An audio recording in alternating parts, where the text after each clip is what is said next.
அனைவருக்கும் வணக்கம். இன்னைக்கு ஒரு புதிய பதிவுல உங்களை பார்க்கறதுல எனக்கு ரொம்ப சந்தோஷம். இன்னைக்கு நம்ம என்ன பார்க்க போறோம்னா, வரலட்சுமி பூஜைக்கு பேக்ட்ராப் டெக்கரேஷனுக்கு ஒரு சின்ன கிராஃப்ட் ஐட்டம்ஸ் பண்ண போறோம். அதுல என்ன பண்ணியிருக்கோம் அப்படின்னா, ரூபா நோட் இருக்கு இல்லைங்களா, அதுல நம்ம ஒரு ஃப்ளவர் மாதிரி, ரவுண்ட் மாதிரி, ஆர்ச் மாதிரி இது மாதிரி செய்யறதுக்காக பிளான் பண்ணியிருக்கோம். ஆனால் இது ஒரிஜினல் ரூபா இல்லைங்க, குழந்தைங்க விளையாடுவாங்க இல்லையா, டம்மி பேப்பர் ரூபா நோட் சொல்லுவாங்கல்ல, அதில் இது நான் செஞ்சுருக்கேன். வீடியோக்குள்ளே போகலாங்களா? இப்போ இதில் பார்த்தீங்கன்னா நிறையா நோட்ஸ் இருக்குது. இதில் நான் 200 கொஞ்சம் எடுத்திருக்கேன்.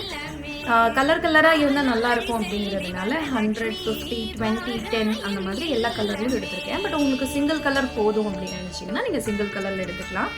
இப்போ ஃபஸ்ட்டு உள்ளே இருக்கிற லேயர் ஒரு கலர் கொடுக்குறேன் நான், ஒரு ஃபஸ்ட்டு ரவுண்டுக்கு. இதில் கீழே ஒரு பின்னும் பிட்வீனில் ஒரு பின்னும் நீங்கள் இந்த மாதிரி பின் பண்ணிக்கோங்க. ஸ்டேப்லர் பின் போட்டுக்கிட்டீங்க அப்படின்னா அது உங்களுக்கு ஸ்ட்ராங்காக இருக்கும். எதுக்காக மிடில் பின் போடுறோம் அப்படின்னா நடுவில் உங்களுக்கு பறக்காமல் இருக்கணும். ஏன்னா நம்ம அப்படியே டபுள் சைட் டேப் போட்டு பின்னாடி ஒரு ஸ்க்ரீன் போட போகிறோம் இல்லையா, அந்த ஸ்க்ரீனில் பேஸ்ட் பண்ணுறதுக்காக இது அப்படியே ஒரு ரிங் மாதிரி, அதாவது ஒரு ரவுண்டு ஃபுல்லாக ஒரு ப்ராப்பர் ரவுண்டாக இல்லாமல் கொஞ்சம் ரவுண்ட் பார்த்தீங்கன்னா ஓவல் மாதிரி நான் ஃபிக்ஸ் பண்ணியிருக்கேன். ஏன்னா நடுவில் உள்ள நோட்டை ஃபில் பண்ணுறதுக்காக. இது நீங்கள் எப்படி ஒரு ஹாஃப் சர்க்கிள் வச்சு இது மாதிரி கூட வச்சுக்கலாம். இல்லை நம்ம ஃபுல்லாக வைக்கிறோம் அப்படின்னு நினச்சிங்கன்னா நீங்கள் ஃபுல்லாக கூட வச்சுக்கலாம். பட் நான் ஒரு 2 ரவுண்டு ஃபுல்லாக ஆட் பண்ண போகிறேன். அப்புறம் தான் செமி சர்க்கிள் டைப்பில். அதாவது எப்படின்னா, இது நம்ம சாமிக்கு பின்னாடி வைக்கும் போது அது ஒரு பிரபாவலி மாதிரி நமக்கு தெரியும். அந்த மாதிரி நான் பிளான் பண்ணி இதை செய்கிறேன். இப்போ ஆல்மோஸ்ட் ஒரு ரவுண்ட் முடிஞ்சிருச்சு. இப்போ இந்த இடத்துல நான் கீழே பெண்ட் பண்ணிக்கிட்டேன்.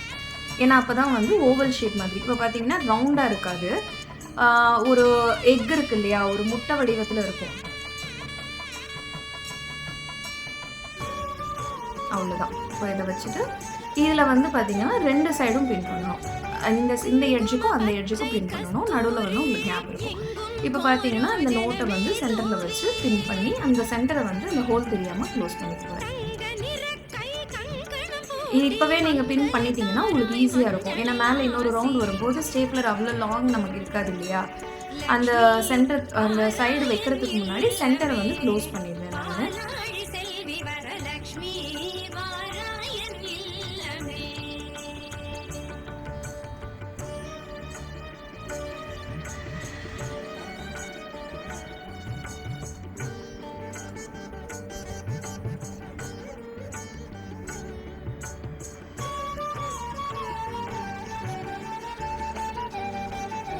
அவ்வளோதான். சென்டர் க்ளோஸ் ஆகிடுச்சு. நமக்கு பார்க்க பார்த்தீங்கன்னா நீட்டாக இருக்கும். இப்போ இந்த சைடு, அந்த ஒயிட் கலர் இருக்கிற சைடு பேக் சைடு.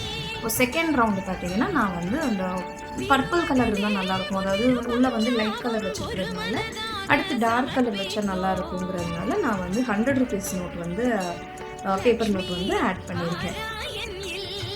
இது பார்த்தீங்கன்னா ஒரு விரல் இருக்கு இல்லையா, அந்த விரல் அளவுக்கு தான் அந்த நோட்டே இருக்கும். அதனால நம்ம வச்சு பின் பண்ணுறதுக்கும் டெக்கரேட் பண்ணுறதுக்கும் ரொம்ப ஈஸியாக இருக்கும். அவ்வளோதான். இது ஹாஃப் சர்க்கிள் வந்துடுச்சு. நீங்கள் இப்படியே வேணாலும் விட்டுடலாம், இல்லை ஃபுல் சர்க்கிள் போடுறதுனாலும் போடலாம். இப்போ இது ஹாஃப் சர்க்கிள் நான் முடிச்சுட்டேன். இப்போ இதுக்கு மேலே இன்னொரு ரவுண்டு 50 ரூபா நோட் வச்சுருக்கேன். இது 100 ரூபா நோட்டோடு வச்சு ஹாஃப் சர்க்கிளில் இப்படியே வேணாலும் நீங்கள் கம்ப்ளீட் பண்ணிக்கலாம். இல்லை இதுக்கு எனக்கு இன்னும் வேணும் அப்படின்னு நினச்சிங்கன்னா இதுக்கு மேலே இதே மாதிரி இன்னொரு ரவுண்ட் வச்சு பார்த்தீங்கன்னா 50 ரூபா நோட் வச்சு பேப்பர் நோட்டை வச்சு ஃபுல் ரவுண்டு ஒன்று பண்ணியிருக்கேன். அப்போ அதுக்கு மேலே 20 ரூபா பேப்பர் நோட்டை வச்சு ஒரு ரவுண்டும், அதே 10 ரூபா நோட்டை வச்சு ஒரு ஃபினிஷிங் கொடுத்துருக்கேன்.